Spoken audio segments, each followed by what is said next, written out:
आवाज़ India TV में आपका स्वागत है। हमारे साथ इस वक्त बामसेफ द भारत मुक्ति मोर्चा के नेशनल प्रेसिडेंट माननीय वामन मेश्राम सर है। सर आपका बहुत बहुत स्वागत। धन्यवाद। सर सबसे पहला सवाल ये है कि एक बर्निंग इशू अभी क्रिएट हुआ है भारत के अंदर, जिस तरह से आपने ऐलान कर दिया है कि आरएसएस के हेडक्वार्टर पे आप 6 तारीख को मोर्चा लेके जाएंगे, 6 अक्टूबर को। और जैसा कि मैंने आपके ट्विटर पे भी देखा कि आपने कहा था कि लगभग 1,13,000 लोगों ने सहमति दी है इस मोर्चा में शामिल होने के लिए। तो क्या ज़रूरत पड़ी आरएसएस के हेडक्वार्टर पर मोर्चा लेके जाने की और क्या संकेत आप देना चाहते हैं? हम लोग आरएसएस के हेडक्वार्टर पर मोर्चा लेने का जो विचार आया वो आता नहीं। हरियाणा में हमने राखी गढ़ी को आधार बनाकर वहाँ कार्यक्रम रखा था।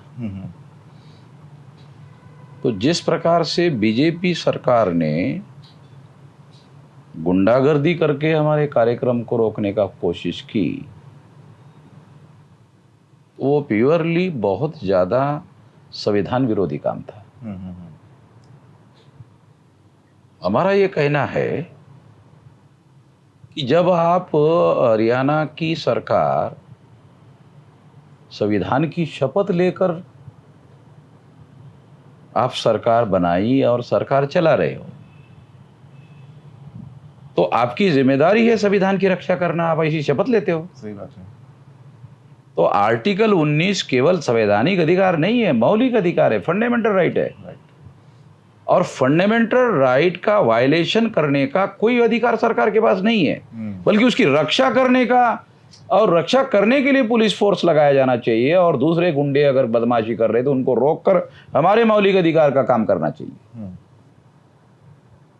ऐसा करने के बजाय उन्होंने गुंडागर्दी करने वाले लोगों को साथ सहयोग दिया, उनको पुलिस प्रोटेक्शन दिया।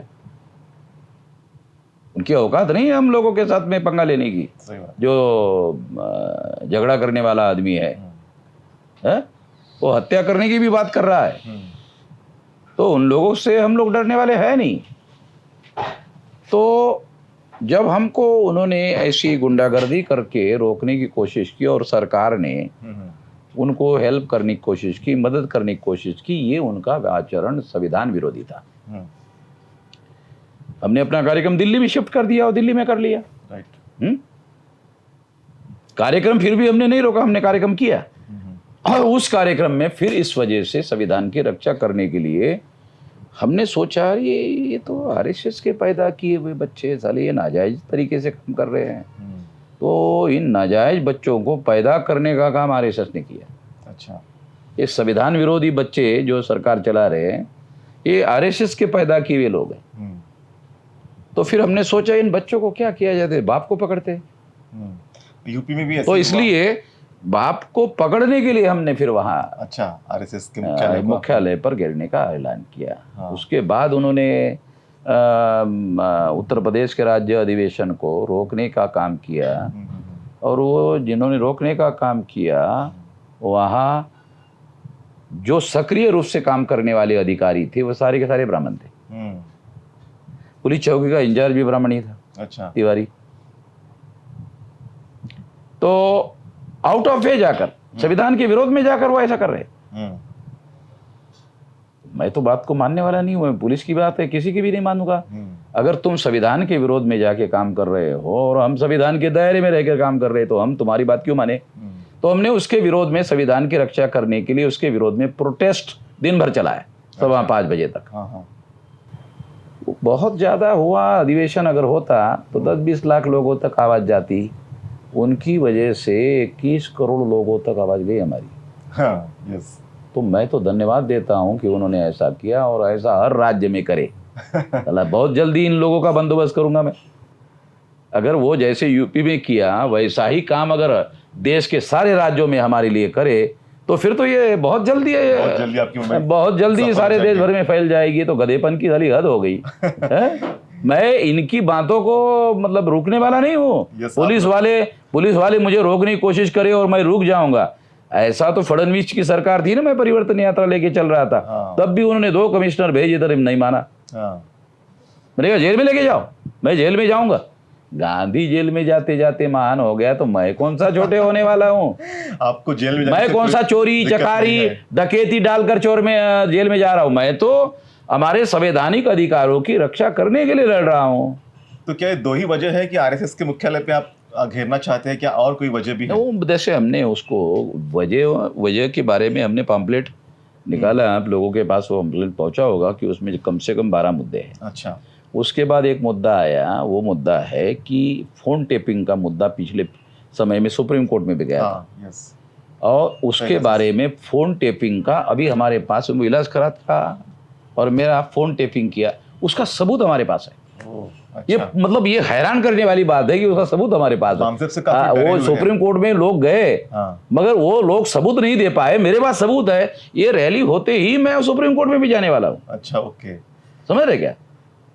ये मामला भी मैं सुप्रीम कोर्ट लेके जाने वाला हूँ, जो अभी मोर्चा में निकाल रहा हूँ ना। अभी कई राज्यों में उन्होंने ऐसा किया, यूपी में किया, हरियाणा में किया, महाराष्ट्र में किया और बंगाल में किया। जब कई राज्यों में मामला होता है तो फिर हाईकोर्ट के बजाय डायरेक्ट सुप्रीम कोर्ट में जाने की व्यवस्था है। राइट।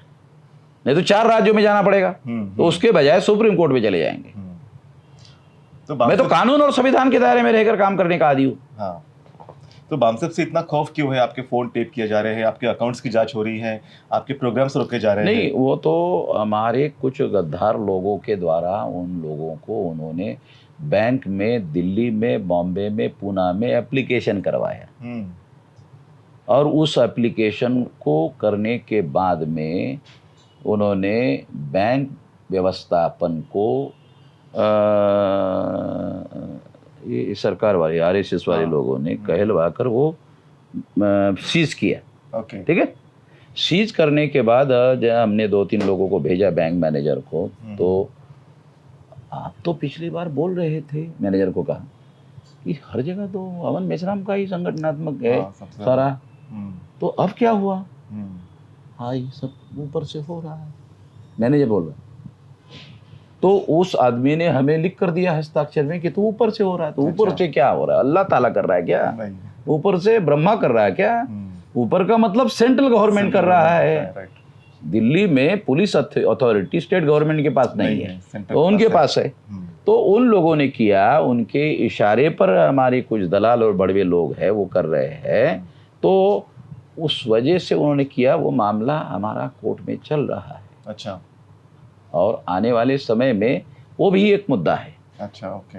ऐसी बहुत सारी बातें ये लोग कर रहे हैं। वो लोग चाहते हैं कि हम जो मैं तो रुकने वाला नहीं हूँ। मान लो उन्होंने हमारे अकाउंट सीज किए, कोई कानून भारत सरकार के पास नहीं है। दूसरे लोगों को तो भारत सरकार भी सीबीआई लगा रहा है, ईडी लगा रहा है। इसमें हमारे कुछ दलाल लोगों को, बड़वे लोगों को एप्लीकेशन करवा के किया। भाई हमने कहा किया, वो तो तुम्हारे लोगों ने किया। तुम्हारे लोगों ने किया, मगर उन लोगों के कहने पर वो मैनेजमेंट मानने के लिए तैयार नहीं है। वडोदरा बैंक जो है उसका बोर्ड ऑफ डायरेक्टर तो गुजरात में बैठता है। गुजरात में पिछले 15 साल से बीजेपी की सरकार है, तो बोर्ड ऑफ डायरेक्टर में भी बीजेपी आरएसएस के ही लोग हैं।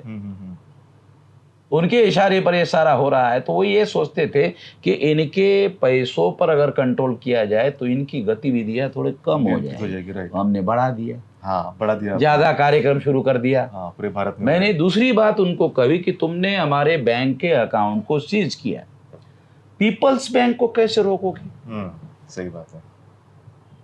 मैंने उनको कहा कि पीपल्स बैंक को, तो किसी ने भाई ये पीपल्स बैंक क्या है? कहा जनता के जेब में जो जनता का पैसा है वो मुझे देते हैं, तो इसको आप रोक कैसे लगाओगे? मैं जब भी जाता हूं कार्यक्रम के लिए लोग पैसा देते हैं, कार्यक्रम भी करते हैं, उसके ऊपर पैसा भी देते हैं, उसको आप रोक कैसे लगाओगे? ये तो मैंने जिंदगी में अपने कमाई किया हुआ, क्रेडिबिलिटी मेरी ऐसी। लाइन लगाकर लोग पैसा देते हैं, कार्यक्रम का खर्चा तो करते करते लाइन लगाकर पैसा भी देते हैं। तो इसलिए उन लोगों को समझ में नहीं आ रहा सेंट्रल गवर्नमेंट को या कि अरे इनको रोका कैसे जाए। उनकी चिंता क्या है कि सारे पॉलिटिकल पार्टी के लोगों को कुछ ना कुछ हम लगा रहे हैं। ये अमन मेश्राम पकड़ में नहीं आ रहा है। वो नरेंद्र मोदी कहता है कि मैं तो फकीर हूँ, झोला उठा के चला जाऊंगा। कोई फकीर साला चुनाव लड़ने के लिए 30,000 करोड़ रुपया खर्चा करता है? ऐसा फकीर तो दुनिया में देखा नहीं चला। चुनाव में 30,000 करोड़ रुपया पिछले बार खर्चा किया। सही बात है। असल फकीर तो वामन मेश्राम है साला। ये जो शर्ट है, ये जो पैंट है, अंडरवियर है, ये तो सारा समाज का दिया हुआ है, मैं डालता हूँ और लोगों के घर में रहता हूँ, होटल में रहता नहीं हूँ और लोगों के घर का ही खाना खाता हूँ। तो मैं फकीर हूँ तो उनको कुछ मिलता ही नहीं। अरे इसका तो पकड़ने के लिए कुछ है ही नहीं, समझ रहे क्या? तो मुझे नहीं रोक लगा सकते, क्योंकि ये लड़ाई हम लोग बहुत योजनाबद्ध तरीके से कर रहे हैं और हम संविधान के दायरे में रहकर कर रहे हैं। इसलिए उनको चिंता है कि 2024 में वामन मेश्राम क्या रोल प्ले करेगा।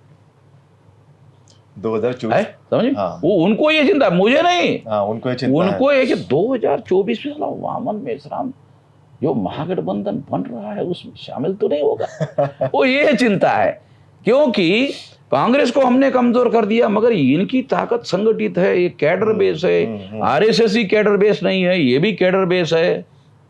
बीजेपी को आरएसएस जो कैडर बेस संगठन है सपोर्ट कर रहा है। ये गठबंधन के पास कोई ऐसा गैर राजनीतिक संगठन नहीं है जो कैडर बेस हो और सपोर्ट कर रहा हो। अगर ये लोग सपोर्ट कर दे तो फिर बीजेपी को बहुत मुश्किल हो जाएगा। राइट। तो बीजेपी को बहुत मुश्किल हो जाएगा 2024 में, ऐसा आप ऐसा वो सोच रहे हैं। ऐसा वो सोच रहे हैं। और आपको भी ऐसा लगता है कि 2024 मुश्किल हो जाएगा? तो क्या शक्ल बन सकती है 2024 की? क्योंकि आपने एक प्रयास किया था यूपी के अंदर भी, आपने कहा था कि ओवैसी भी आपके साथ में आए थे, कुशवाहा भी आए थे, इवन कांग्रेस से बातचीत चल रही थी, ऐसे भी कई बातें हुई थी। 2024 की क्या रणनीति? मैं साफ सुथरी राजनीति का पक्षधर हूँ। SC ST OBC और माइनॉरिटी को भारत के लोकतंत्र में प्रतिनिधित्व नहीं है। ये प्रतिनिधित्व पूना पैक्ट की वजह से नहीं है, ऐसा बाबा साहब अम्बेडकर ने लिख कर रखा हुआ है। तो इस वजह से मैं डेमोक्रेसी को प्रतिनिधित्व वाली डेमोक्रेसी बनाना चाहता हूँ। हमारी कुछ विचारधारा है, उसको लेकर हम चल रहे हैं। तो उसके साथ में कोई बात अगर मान लो बनती है तो हम लोग उसके बारे में विचार करेंगे कि बीजेपी को परास्त किया जाए। हमारा तो मुद्दा है कि बीजेपी को 2024 में परास्त किया जाए। पहला दुश्मन वही है, परास्त किया जाए, पहला मुद्दा ये है।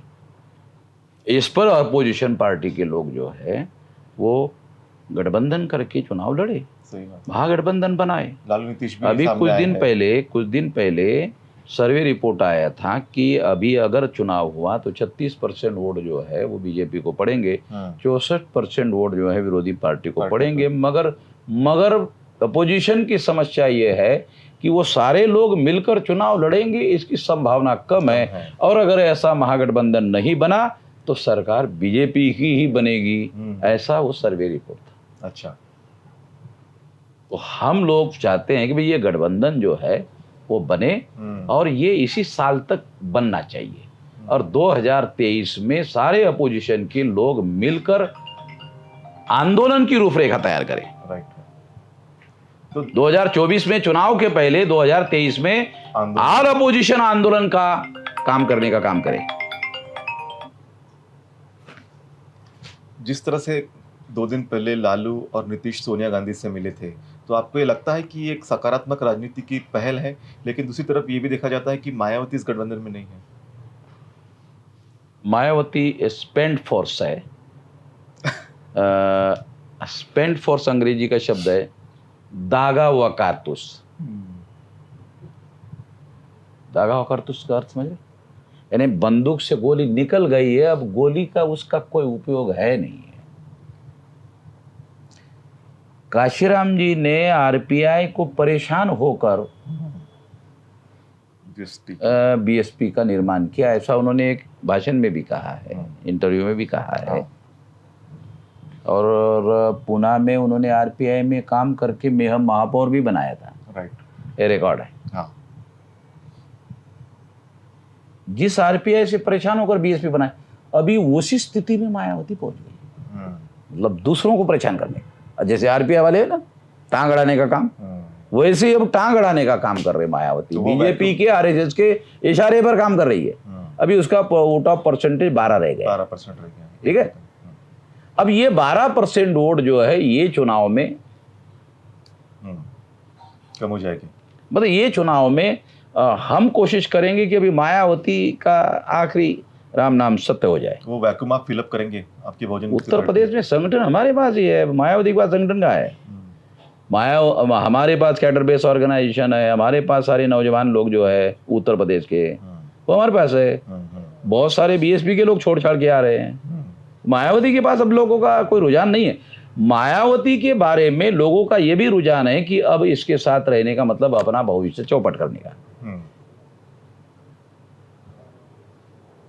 तो अभी जिस तरह से ये देखा जाए कि आप एक सोच रखते हैं कि एक महागठबंधन बने और बीजेपी को परास्त करे, और आप भी उस वैक्यूम को फिलअप करना चाहते हैं, और दूसरी तरफ ये भी हम देखते हैं कि आप बिल्कुल बहुत ही योजनाबद्ध तरीके से आरएसएस को आपने टारगेट करके रखा है, और आपने जो ये मोर्चा का आयोजन किया है 6 तारीख को, तो यहाँ का प्रशासन भी काफ़ी उससे सहमा हुआ है। नहीं, हम देखो, मेरे पास 2 खबरें आई हैं। एक तो वो प्रशासन डरा हुआ है, तो मैं प्रशासन को आश्वस्त करना चाहता हूँ कि हमारा पूर्व में कोई हिंसा करने का रिकॉर्ड अवेलेबल नहीं है। राइट। एक बात। दूसरा, हिंसा से हमारे समाज का फायदा होने वाला नहीं है। राइट। मैं इस सुचिंतित ओपिनियन का आदमी हूँ। अच्छा। हिंसा के करने वाले लोगों का बंदोबस्त करने के लिए सरकार के पास ज़्यादा हथियार है। जनता के पास उतने हथियार नहीं होते जितने हथियार उनके पास होते हैं। तो ये रास्ता ही गलत है। इस रास्ते को हम बिल्कुल भी स्वीकार करने के लिए तैयार नहीं है। हमारा डेमोक्रेटिक तरीका है, कॉन्स्टिट्यूशनल तरीका है, जनमत बनाने का काम है। तो हम लोग जनमत बनाने के डेमोक्रेटिक तरीकों पर यकीन करते हैं, उसको आधार बनाकर अपनी रणनीति बनाते हैं, काम करते हैं। तो पुलिस को इसकी चिंता करने की जरूरत नहीं है, हमारा कोई पूर्व रिकॉर्ड नहीं है। दूसरी मेरे पास खबरें आई कि कुछ ये मतलब इतनी ज़्यादा संख्या में सारे देश भर से लोग आएंगे, तो नागपुर के ब्राह्मण लोग को कुछ लोग पलायन कर रहे हैं। ऐसे भी मेरे पास कुछ खबरें आ रही, टेलीफोन आया, 2-4 टेलीफोन आए कि वो पलायन कर रहे। तो मैंने गुजरात में भी कहा है कि उनको डर के पलायन करने का ज़रूरत नहीं है, उनको नहीं डरना चाहिए। अगर आपको डर लग रहा है तो आपको प्रोटेक्शन चाहिए, तो प्रोटेक्शन हम करेंगे, मगर हम हिंसा करने वाले नहीं है, हिंसा का सहारा लेने वाले नहीं है, हिंसा का तरीका अपनाने वाले नहीं है। मगर दूसरी तरफ आरएसएस का सारा रिकॉर्ड ही हिंसा का है। मतलब मैं नहीं कह रहा हूं, अजमेर के बॉम्ब ब्लास्ट में आरएसएस के आदमी को जेल हो गई 20 साल की, आजीवन कारावास, काल्पनिक नहीं है। नांदेड़ में भी बहुत सारे रिकॉर्ड है। ये जो बॉम्बे में जो एक एटीएस प्रमुख मारा गया ना, आरएसएस के लोगों ने मारा, ऐसा मुशर्रफ का कहना है। मुशर्रफ ने किताब में सारे सबूत दिए। जो पुलिस का स्टेट लेवल का बड़ा अधिकारी था, उसने किताब लिखा, हु किल्ड करके। तो उसमें उसने जो लोगों के नाम बताए वो सब आरएसएस के लोग हैं। अच्छा, और एक तो वो आरएसएस का रिकॉर्ड हिंसा का है। और इस हिंसा की वजह से ही सारे लोगों को डराया हुआ है। तो जो लोग सारे देश के लोगों को डरा रहे हैं, हम लोग उनको मैसेज देना चाहते हैं कि हम डरने वाले लोग नहीं हैं। बल्कि आप लोगों को याद रखना होगा कि हमारे 500 पुरखों ने भीमा कोरेगांव में आप लोगों के 28,000 पेशवा ब्राह्मणों को मारा था। तो हम डरने वाले नहीं है। अब एक बात, ईडब्ल्यूएस पे सुनवाई चल रही है सुप्रीम कोर्ट में, और सरकार ने कहा है कि ये जो सवर्ण लोग हैं ये भी काफ़ी गरीब हैं और उनमें भी काफ़ी डिस्पैरिटी आई है, इसलिए ये सवर्ण आरक्षण हम देना चाहते हैं। आपको क्या लगता है? एक संक्षिप्त टिप्पणी आप चाहते हैं। मौलिक सिद्धांत ये है कि भारत का संविधान गरीबी के आधार पर आरक्षण नहीं दे रहा है।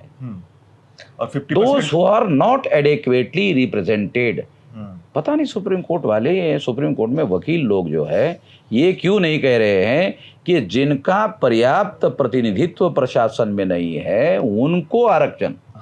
इस शब्द पर बहस क्यों नहीं कर रहे हैं, मुझे समझ में नहीं आ रहा है। अच्छा, आरक्षण का मकसद कभी भी गरीबी निर्मूलन नहीं रहा है। सरकार चाहे तो गरीबी निर्मूलन के लिए बजट एलोकेट कर सकती है, मगर गरीबी निर्मूलन करने के लिए रिजर्वेशन एक कॉन्स्टिट्यूशन में कहीं पर भी लिखा हुआ नहीं है। कॉन्स्टिट्यूशन में क्या है? Those who are not adequately represented, ये शब्द बाबा साहब अम्बेडकर ने लिखे हुए संविधान में, जिनको प्रशासन में पर्याप्त प्रतिनिधित्व नहीं है। अब 79.2% ब्राह्मण और तत्समूचे जाति के लोगों को प्रतिनिधित्व है। संख्या उनकी ये ब्राह्मण क्षत्रिय वैश्य की 15%। हाँ 79.2% तुम्हारा वर्तमान प्रतिनिधित्व है हर जगह। तो संविधान के ये आर्टिकल के अनुसार those who are not adequately represented over represented, yes over तुम्हारा ओवर रिप्रेजेंटेड है, वो ओवर रिप्रेजेंटेड जो है वो 50 तक कम करो और देने से और बढ़ जाएगा। ये 79 में 10 आपने दे दिया तो ये 89 कर दिया, ऐसा हो गया ना। सही बात है। ये गलत है, इस बात को हम नहीं मानते। आने वाले समय में इस मुद्दे पर भारत बंद भी करेंगे। अच्छा, आने वाले समय में इस मुद्दे पर भारत बंद भी होगा। सर एक सवाल है मेरा कि जिस तरह से आपके संगठन में विवाद उत्पन्न हुआ और फिर आपने ये कहा कि अब आने वाले 8-10 साल तो मैं ही इसको लीड करूंगा वामसेफ को और भारत मुक्ति मोर्चा को, लेकिन एक जब हम देखते हैं समूचे एक आंदोलन को तो सभी लोगों को लगता है कि मैं राष्ट्रीय अध्यक्ष आजीवन रहना चाहिए। आप इस पर क्या सोचते हैं? देखो, एक संगठन होता है, उसमें एक होता है अध्यक्ष और एक होता है लीडर। यस, गांधी ने प्राइमरी मेंबरशिप का इस्तीफा दे दिया था, कांग्रेस वाले बोल रहे कि इसका नेतृत्व कौन करेगा। जवाहरलाल था, सरदार पटेल था, छोटे आदमी थे, तो क्या बोल रहे थे, अरे आपने इस्तीफा दिया तो कांग्रेस का नेतृत्व कौन करेगा। सरदार पटेल कई बार अध्यक्ष रह चुके कांग्रेस के, जवाहरलाल नेहरू कांग्रेस के अध्यक्ष रह चुके, वो क्या फिर इसका नेतृत्व कौन करेगा। लीडरशिप एक अलग मामला है, अध्यक्ष पद एक अलग मामला है। गिल्ली डंडू का खेल है लीडरशिप करना, गिल्ली डंडू का खेल नहीं है ना।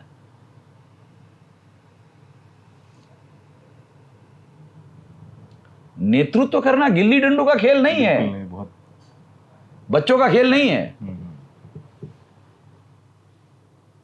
बट अक्सर ये देखा जाता है कि हमारे जो भी आंदोलन है, आरपीआई के भी अध्यक्ष आजीवन रहे, सामाजिक संगठनों में, धार्मिक संगठनों में भी आजीवन अध्यक्ष रहने का बड़ा एक दिक्कत है। जिन लोगों ने आजीवन अध्यक्ष किया, कौन सा तीर मारा? हम तो डेली तीर मार रहे हैं। हम ऐसे काम करके दिखा रहे हैं जिसका दिमाग में सोच भी नहीं आता। तो कोई वजह है ना। भारत में किसी के दिमाग में कभी आया होगा कि आरएसएस के हेडक्वार्टर पर मोर्चा लेके जाना चाहिए? करने की तो बहुत दूर की बात है, करने की दूर की बात है। सोच ऐसा दिमाग में आया तो ये तो नेतृत्व करने वाले लोगों का मामला है ना। सही बात है, ये अध्यक्ष का मामला नहीं है, नेतृत्व करने वाले मामला है। देखो, कोई भी आंदोलन बाद में होता है, उसकी पहले रणनीति होती है, रणनीति बनाना ही नेतृत्व का काम है। रणनीति बनाना नेतृत्व का काम है। और बहुत ही नेशम साहब के नेतृत्व में वाम से भारत मुक्ति मोर्चा जो भी ऑफशूट स्विंग है बड़े ही तेजी से देश में अपने मकसद आपके जानकारी के लिए बता दूं, पहले हमारे राष्ट्रीय अधिवेशन एक होते थे। इस साल 15 नवंबर 17 राष्ट्रीय अधिवेशन होंगे। अच्छा, 5 हो गए। हाँ, और 12 होंगे। हाँ, अभी 2 तारीख को आपके नागपुर में वकीलों का राष्ट्रीय अधिवेशन है। हाँ, 17 राष्ट्रीय अधिवेशन होंगे। पहले एक ही होता था वामसेफ का, एक ही होता था पहले। इस साल 17 राष्ट्रीय अधिवेशन होंगे। इससे आप अंदाजा लगाओ हमारी स्ट्रेंथ और हमारी ताकत और हमारी ये रणनीति का मामला है। यस, आपकी स्ट्रेंथ और आपकी ताकत काफी बढ़ रही है, रणनीति का मामला है। और आप ये भारत सरकार को ज्यादा मालूम है कि हम क्या कर रहे हैं और 10 साल में इसका नतीजा क्या निकल सकता है। हाँ। इसका कैलकुलेटेड उनके पास है कि ये अगर इसी गति में चला तो ये 10 साल 30 तक क्या होगा। हाँ, 24 में एक चुनाव होगा, 29 में एक चुनाव होगा, साला क्या होगा। तो आप हिंदू वो कैलकुलेट कर रहे हैं। आप उनके हिंदू राष्ट्र को रोकना चाहते हैं, इसलिए आपसे वो काफी सहमे हुए हैं। हिंदू राष्ट्र नहीं है, जो SC ST OBC के लोग इग्नोरेंस में अपने को हिंदू कहते हैं, उनको गधा बनाने का कार्यक्रम है हिंदू राष्ट्र। अच्छा, बहुत लोगों को ये बात समझ में नहीं आती, वो मेरे को समझ में आती है। यस यस, जो SC ST OBC के लोग अपने को हिंदू कहते हैं वो हिंदू है नहीं है। हाँ, मगर इग्नोरेंस में जो हिंदू कहते हैं उनको गधा बनाने का कार्यक्रम है हिंदू राष्ट्र। मगर मैं आपके जानकारी के लिए बता दूं कि क्रिश्चियनों को, मुसलमानों के अंदर जो हमारे कन्वर्टेड SC ST OBC के लोग हैं, उन लोगों को रिजर्वेशन मिलना चाहिए कि नहीं मिलना चाहिए। 26 जनवरी 1950 को जब संविधान लागू हुआ, जवाहरलाल नेहरू ने प्रेसिडेंशियल ऑर्डर निकालकर मुसलमान बने हुए SC ST OBC और क्रिश्चियन बने हुए SC ST OBC को रिजर्वेशन नहीं मिलेगा। जो हिंदुओं के अंतर्गत रहेंगे उनको ही रिजर्वेशन मिलेगा। ये हिंदू राष्ट्र तो जवाहरलाल नेहरू पहले ही बना चुका है, ये साले काय बनाने वाले हैं आरएसएस वाले? अरे ये ऑर्डर निकाल के बना चुके हैं नेहरू और कांग्रेस वाले। ऑर्डर बता रहा हूं, प्रेसिडेंशियल ऑर्डर कॉन्स्टिट्यूशन का पार्ट नहीं है। कॉन्स्टिट्यूशन में तो क्या है कि रिलीजन के आधार पर किसी नागरिकों के साथ भेदभाव नहीं किया जा सकता। ये बाबा साहब अम्बेडकर की विचारधारा है जो संविधान में है। हमारे लोगों को संविधान भी पढ़ना नहीं आता, संविधान के अर्थ भी सही तरीके से समझ में नहीं आते। ये वामन मेश्राम वकील नहीं, उसको समझ में आता है। Equality before law and equal protection of the law, right. एक बात। दूसरा, धर्म के आधार पर, जाति के आधार पर, लिंग के आधार पर, प्लेस ऑफ बर्थ के आधार पर, कलर के आधार पर किसी नागरिक के साथ भेदभाव नहीं किया जाएगा। ये कॉन्स्टिट्यूशन में लिखा हुआ है। ये 26 जनवरी 1950 को संविधान लागू हुआ। उसके बाद जवाहरलाल नेहरू ने प्रेसिडेंशियल ऑर्डर निकाला। ये प्रेसिडेंशियल ऑर्डर संविधान के विरोध में है।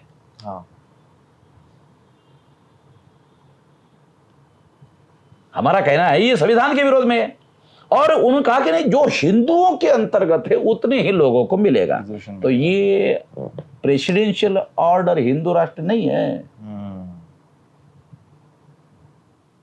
आपको भी शायद पहली बार ही समझ में आया। प्रेसिडेंशियल ऑर्डर ये निकाला हुआ है, एक बात। दूसरी बात ये है कि हिंदू क्या मामला है भाई? हिंदू तो जो आरएसएस के लोग डेली मुसलमान का विरोध करते हैं। मुसलमान जब भारत में आगमन किया, आक्रमणकारी मुसलमानों ने यहाँ की प्रजा को, पराजित प्रजा को, गुलाम प्रजा को हिंदू नाम दिया। ये डेली मुसलमानों का विरोध करते हैं और मुसलमानों का दिया हुआ नाम स्वीकार करते हैं। एक गुलाम लोगों को आक्रमणकारी मुसलमानों ने हिंदू कहा, गुलामों को कहा। चलो ठीक है, मुसलमानों ने, आक्रमणकारी मुसलमानों ने कहा। आरएसएस वाले हम लोगों को गुलाम क्यों कहते हैं? हिंदू कहकर हमको गुलाम क्यों कहते हैं? गाली क्यों देते हैं? आरएसएस के लोग हमको हिंदू क्यों कहते हैं? गाली क्यों देते हैं? तुम डेली मुसलमान का विरोध करते हो, फिर मुसलमान की दी हुई गाली भी स्वीकार करते हो। इसमें तो दयानंद सरस्वती सही आदमी था। वो कहता था ये तो गाली है। वो 1875 को गाली कह रहा है, तुम 1925 को आरएसएस के तौर पर 50 साल में क्या चेंज हो गया भाई? तुम हिंदू का विरोध करते थे, तुम ही हिंदू स्वीकार कर रहे हो। सही बात है। हमें बिल्कुल मंजूर नहीं है, पहली बात तो मैं आपको बताना चाहता हूं। मगर ये ऐसा क्यों कर रहे हैं? 1966 को आरएसएस ने विश्व हिंदू परिषद बनाया। 26 जनवरी 1950 को संविधान लागू हुआ और संविधान ने हर 21 साल के व्यक्ति को वोट का अधिकार दिया। तब ब्राह्मणों ने देखा, सर हम 3.5% ब्राह्मण ग्राम पंचायत में पंच भी नहीं चुनवा कर ला सकते, सरपंच बनाने का तो सवाल नहीं है। अब हिंदू के नाम पर ब्राह्मणों के नेतृत्व में इकट्ठा करना होगा। जब हम हिंदू के नाम पर करेंगे तब ब्राह्मण नेता बना रहेगा। सही बात। तो ब्राह्मण का नेतृत्व थोपने के लिए हिंदू शब्द लाया गया राजनीति में। ये षड्यंत्र जो है, ये वामन मेश्राम के अलावा बहुत कम लोगों को समझ में आता है। इसलिए मैं अपने प्रचार में कभी भी, अपने आइडियोलॉजी में, प्रचार में कभी भी हिंदू शब्द का उपयोग नहीं करता हूं। क्योंकि भारत में जो हिंदू शब्द का प्रचार करने वाले जो लोग हैं वो केवल ब्राह्मण है। हिंदू का प्रचार करने वाले जो लोग हैं ये केवल ब्राह्मण है। क्यों?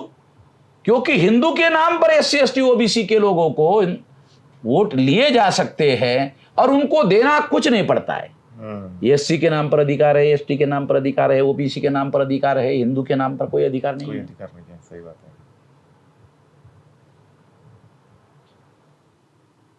तो मेरा कहने का मतलब है कि अगर SC ST OBC के लोग हिंदू बनेंगे तो फिर तो उनके अधिकार खत्म हो जाएंगे। क्योंकि हिंदू के नाम पर तो कोई अधिकार है नहीं है।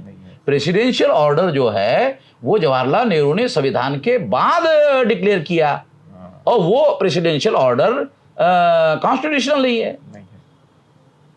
तो ये साजिश है SC ST OBC के खिलाफ इनको हिंदू कहने की।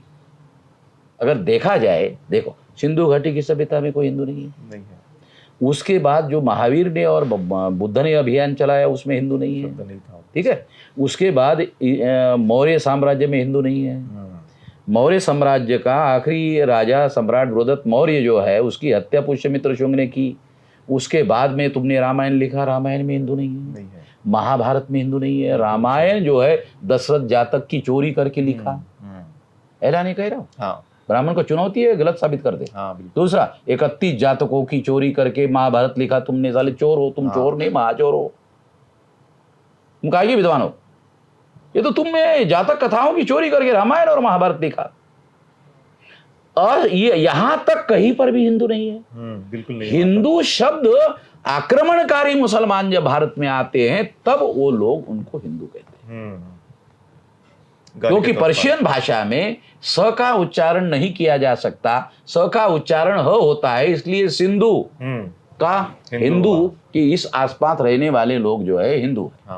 वो स के सिंधु का हो गया हिंदू। तो ये सब एर हिंदू है। तो पराजितों को उन्होंने हिंदू कहा, आक्रमणकारी मुसलमान, गुलामों को हिंदू कहा, हीन लोगों को हिंदू कहा। तो ये बात हमें मंजूर नहीं है आरएसएस की जब वो हमको हिंदू कहते हैं, तो बिल्कुल भी। मगर आरएसएस हिंदू क्यों कहता है तो वो एक लाइन में बताता हूं, अल्पसंख्य ब्राह्मणों को बहुसंख्य बनाने के लिए हिंदू शब्द का यूज करते हैं। मगर ये अल्पसंख्य ब्राह्मण नेतृत्व अपने हाथ में ही रखना चाहते हैं, हिंदू शब्द का तो केवल मात्र बहुमत हासिल करने के लिए इस्तेमाल करते हैं। नरेंद्र मोदी कहता है ओबीसी है, आरएसएस के ब्राह्मण भी कहते हैं ओबीसी है, ओबीसी के नाम पर वोट लेते हैं। ओबीसी की गिनती करने के लिए नरेंद्र मोदी को विरोध क्यों करते हैं? इसका मतलब है तुम्हारे पार्टी में जब कोई एससी एसटी ओबीसी आता है तो वो हिंदू होता है, और अगर तुम्हारे प्लेटफॉर्म पर अगर किसी एससी एसटी ओबीसी के आदमी ने गिनती करने की बात उठाई, मान लो उठाई, तो तुम उसको कहते हो अरे तुम ये भाजपा के प्लेटफॉर्म पर एससी एसटी ओबीसी की बात करते हो, तुम हिंदू के विभाजन की बात करते हो। तो तुम्हारे प्लेटफॉर्म पर एससी एसटी ओबीसी का आदमी एससी एसटी ओबीसी की बात भी नहीं कर सकता। तुम वहां पर हिंदू की बात करते हो, इसका मतलब है तुम एससी एसटी ओबीसी के नाम पर जो संवैधानिक अधिकार मिले वो देना नहीं चाहते हो, ये उसका अर्थ होता है। बहुमत भी हासिल करोगे, अधिकार देने के लिए भी इनकार करोगे, ये तो प्रैक्टिकल में दिखाई दे रहा है। इसके लिए नरेंद्र मोदी को प्रधानमंत्री बनाया, फैसला देने का अधिकार कहां है? नहीं। ओबीसी का प्रधानमंत्री ओबीसी के ही विरोध में हलफनामा दाखिल कर रहा है, तो फैसला करने का अधिकार नरेंद्र मोदी के पास नहीं है, फैसला करने का अधिकार तो आरएसएस के पास है। नरेंद्र मोदी बार बार कहता है, क्या कहता है? डबल इंजन की सरकार, डबल इंजन की सरकार। मैं भी कहता हूं हाँ, केंद्र में डबल इंजन की सरकार है। एक इंजन का नाम नरेंद्र मोदी है, दूसरे इंजन का नाम मोहन भागवत है, और मोहन भागवत के पास सुपीरियर पावर है। ये दो इंजन है, और सही इंजन जो है वो मोहन भागवत का है। ये डबल इंजन की सरकार नहीं चाहिए, साली ये डबल इंजन की सरकार। वो कुछ मुस्लिम नेताओं से भी मिले दिल्ली में, और उन्होंने कहा कि काफिर शब्द का इस्तेमाल मत करो। देखो, आरएसएस और बीजेपी के लोग जब से सत्ता में आए देश में एक ही विमर्श चला रहे हैं। वो विमर्श क्या है? विमर्श का मतलब चर्चा, बहस, बहस उसको बोलते हैं कि लोकतांत्रिक शब्द है बहस। एक ही बहस चलवा रहे, कौन सी? हिंदू मुसलमान, हिंदू मुसलमान, हिंदू मुसलमान, हिंदू मुसलमान, हिंदू मुसलमान, रट्टा लगाया हुआ हिंदू मुसलमान, केवल एक, यानी बाकी कुछ है ही नहीं है। संविधान ने शेड्यूल कास्ट को शेड्यूल कास्ट माना, आदिवासी माना, ओबीसी माना, इसकी तुम चर्चा ही नहीं कर रहे हो। अधिकार देने का कहां सवाल आता है? और तुम विमर्श तक नहीं करने के लिए तैयार हो, चर्चा करने के लिए भी तैयार नहीं हो, अधिकार देने का सवाल कहां आता है? लोकतंत्र में पहले चर्चा होती है, अधिकार बाद में होता है। तुम चर्चा ही रोक दिए हो और केवल मात्र हिंदू मुसलमान की चर्चा कर रहे हो। तो विमर्श जो कर रहे हो, तो जितनी बातें वो कहते, चाहे काफिर का हो, मदरसे का हो, मस्जिद का हो, या मस्जिद में हथियार रखने का हो, यानी दुनिया भर की जो बातें हैं वो सारी की सारी बातें हिंदू मुसलमान की चर्चा करने के लिए हो रहा है। सही बात। हिंदू मुसलमान की चर्चा करने से क्या होता है? एससी एसटी ओबीसी का आदमी भूल जाता था अपना अधिकार, तो यार बाजू रखो यार, देश खतरे में पड़ गया है, तो मुसलमान को दुश्मन मानना शुरू कर देता है। एससी एसटी ओबीसी का आदमी है नहीं मुसलमान दुश्मन, क्यों नहीं है? मुसलमान ने वर्ण व्यवस्था नहीं बनाई, ब्राह्मणों ने बनाई। जाति व्यवस्था मुसलमानों ने बनाई, ब्राह्मणों ने बनाई, अस्पृश्यता मुसलमानों ने बनाई, ब्राह्मणों ने बनाई, जाति जो शूद्रत्व जो है ओबीसी पर थोपा, ब्राह्मणों ने थोपा, इसने नहीं सोचा। जो घुमंतु जाति के लोग हैं उनको बहिष्कृत किया, महिलाओं को दास बनाया, ये सारा का सारा काम तो ब्राह्मणों ने किया। इसमें से एक भी काम जो है मुसलमानों ने नहीं किया, तो मुसलमान SC ST OBC का दुश्मन कैसे? इसी मापदंड में मुसलमान दुश्मन नहीं है, बल्कि ये कहा जा सकता है कि एक समय के बुद्धिस्ट लोग मुसलमान हुए। देखो, बुद्धिस्ट काल की सबसे फेमस पहले नंबर की यूनिवर्सिटी तक्षशिला, नालंदा दूसरे नंबर की, विक्रमशिला तीसरे नंबर की, ठीक है। पहले नंबर की जो यूनिवर्सिटी थी ना तक्षशिला पाकिस्तान में, किसी को पता नहीं। ये यूनिवर्सिटी पाकिस्तान में है, अभी उसके जैसे अवशेष नालंदा के है वैसे अवशेष वहां है। तो वहां ये यूनिवर्सिटी होने की वजह क्या है? सारे बुद्धिस्ट थे पाकिस्तान के लोग, मुसलमान, सारे अफगानिस्तान के लोग बुद्धिस्ट थे। अशोका को उसके बाप ने वहां का विद्रोह शांत करने के लिए भेजा था, कंधार में, उसकी राजधानी में, अफगानिस्तान में। वो सारा एरिया जो है वो अशोका के और मौर्य के नियंत्रण में था। ग्रीस तक मौर्यकालीन जो भारत है आप देखो, तो ये छोटा भारत का नक्शा क्यों हुआ? ब्राह्मणों की वजह से ये नक्शा छोटा हुआ, ब्राह्मणों की वजह से लोग कन्वर्ट हो गए, ब्राह्मणों की वजह से मुसलमान हो गए, ब्राह्मणों की जाति व्यवस्था, वर्ण व्यवस्था, अन्याय अत्याचार की वजह से ये लोग मुसलमान हो गए, मुसलमानों की वजह से अफगानिस्तान चला गया, पाकिस्तान चला गया। ये तुम्हारे नालायकी की वजह से भारत का छोटा नक्शा हो गया, भारत टूट गया। देशद्रोह का आरोप तुम्हारे ऊपर, ये टूट गया, ये देशद्रोह का आरोप है तुम्हारे ऊपर, काल्पनिक नहीं, ये हिस्टोरिकल बता रहा हूं, हिस्टोरिकल फैक्ट्स है। राष्ट्रवाद कहाँ है? का राष्ट्रवाद है तुम्हारा? ये तोड़ने का, अखंड भारत की बात शब्दों का तोड़ने का काम करने के बाद अखंड भारत, पहले तोड़ेंगे फिर अखंड भारत बोलेंगे। एक प्रवीण कुमार दीक्षित महासंचालक अभी कल का बयान है भागवत का, संघ का काम तो देश का विकास करना है। मेरा ये कहना है, जो SC ST OBC के लोग, माइनॉरिटी के लोग अविकसित है, उसको तुम आश्वासन दे रहे हो विकास करेंगे, तो विकास के बदले में आप हमसे क्या चाहते हो? कि अंग्रेजों की जगह हम ब्राह्मणों की गुलामी स्वीकार करो, यही ना चाहते हो? तुम्हारा विकास करेंगे मगर तुम हमारी गुलामी स्वीकार करो। तुम्हारा विकास नहीं चाहिए, हमें आजादी पहले चाहिए, विकास बाद में। एक दिन भूखा रहेंगे, आजादी चाहिए, तुम्हारी गुलामी नहीं चाहिए। ये हमारे आजादी का आंदोलन है। जब तुम लोग अंग्रेजों के गुलामी से आजादी हासिल करने का आंदोलन चला रहे थे, तो तुमको आजादी चाहिए थी, तो हमें क्यों नहीं चाहिए? हमें भी आजादी चाहिए। हमारा ये आजादी का आंदोलन है। संविधान क्यों नहीं लागू कर रहे हो? संविधान 26 जनवरी 1950 को इस देश में लागू कर दिया गया, इस पर अमल क्यों नहीं कर रहे हो? क्योंकि वो अमल होने से हम लोगों को फायदा होता है, तो अमल नहीं कर रहे हो। आजादी से आजादी हमें नहीं मिली, संविधान से मौलिक अधिकार मिले, इस वजह से हमें आजादी मिली। तुम्हारी वजह से नहीं मिली, गांधी की वजह से हमें नहीं मिला। ये हम लोगों की वजह से, हमारे आंदोलन की वजह से, बाबा साहब आंबेडकर की वजह से। उनको समझ में आता था क्या लिखने से हमारे लोगों को क्या अधिकार मिलेंगे। 1946 या 47 के दौरान कोई सिंगल आदमी बताओ जिसको मौलिक अधिकार नाम की कोई बात मालूम थी? बाबा साहब आंबेडकर के अलावा। सही बात है। और उसको शब्दबद्ध करना चाहिए कि 2500 साल में हमारे कोई अधिकार लिखित नहीं है, उसको लिखना चाहिए। ये तो केवल आंबेडकर के ही दिमाग की, ये बाबा साहब आंबेडकर के दिमाग की ही चमत्कार है। और किसी को अभी तक समझ में नहीं आ रहा साला, इतना साल होने के बाद भी फंडामेंटल राइट समझ में नहीं आ रहा। लिखना चाहिए, ये किसके दिमाग में? चैप्टर नंबर 3 पढ़ो, उसमें 13 नंबर का आर्टिकल है, उसमें ऐसा लिखा हुआ है कि ये जो मौलिक अधिकार हम लिख रहे हैं, इसको असंगत, कॉन्ट्रडिक्टरी करने वाला अगर कोई रूढ़ी, परंपरा, प्रथा कुछ भी है, तो उसे आज से नल एंड वॉइड घोषित किया जाता है, यानी शून्य घोषित किया। ऐसा एक सेंटेंस है ए में, 13A में, इसको नल एंड वॉइड घोषित किया जाता है। काय चमत्कार चालू एका वाक्यामध्ये 2-2,500 वर्ष बामणाजी उडवून टाकले। काय बाबासाहेब आंबेडकरांच्या डोक्याची काय चमत्कार आहे हो। एका वाक्यामध्ये 2,500 म्हणजे जेवढं काही आहे उडवून टाकलंय. आणि दुसऱ्या वाक्यात काय लिहिलं माहिती बी मध्ये लिहिलं, भविष्यामध्ये संसदेला विधिमंडळाला असा कोणताही कायदा करण्याचा अधिकार राहणार नाही. आणि जर त्यांनी तसा करण्याचा प्रयत्न केला तर ज्या प्रमाणामध्ये तो करण्यात येईल त्या प्रमाणामध्ये त्याला शून्य घोषित करण्यात येईल.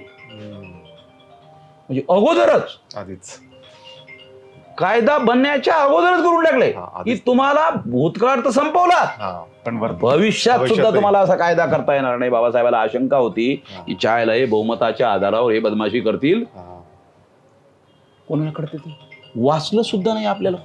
बाबासाहेब आंबेडकर की जय जय जय. अरे वाचा रे, यायला बाबासाहेबाचं नाव घेणे, जिंदाबाद जिंदाबाद म्हणणे, पण हे लिहून ठेवलंय तुमच्यासाठी. ये लिख कर रखा, पढ़ो देखो समझो क्या है. जिंदाबाद अबे जिंदाबाद. इसलिए मैं कहते रहता हूँ वामन मेश्राम दलित पेंटर नहीं है, वामन मेश्राम आरपीआई नहीं है, वामन मेश्राम बाबा साहब आम्बेडकर के दिमाग से चलता है. जैसा बाबा साहब आम्बेडकर का दिमाग वैसे बाबा साहब से दिमाग लेकर चलता हूँ. सही बात है. एक सवाल और उसके सबूत भी बताता हूँ. एक प्रवीण कुमार दीक्षित थे, पुलिस महासंचालक.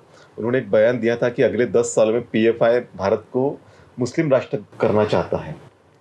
ये इस तरह का खौफ क्यों है? सब उनकी सत्ता उनके हाथ में है. देखो मुगल आए थे तब भी नहीं हुआ. आरएसएस के हेडक्वार्टर पर चर्चा मोर्चा लेकर जा रहे हैं, वो विमर्श को पीएफआई की तरफ डाइवर्ट कर रहे हैं. बात को दावपेच हम भी खेल रहे, वो भी खेल रहे. लोकतंत्र में दावपेच खेलने का अधिकार है दोनों को.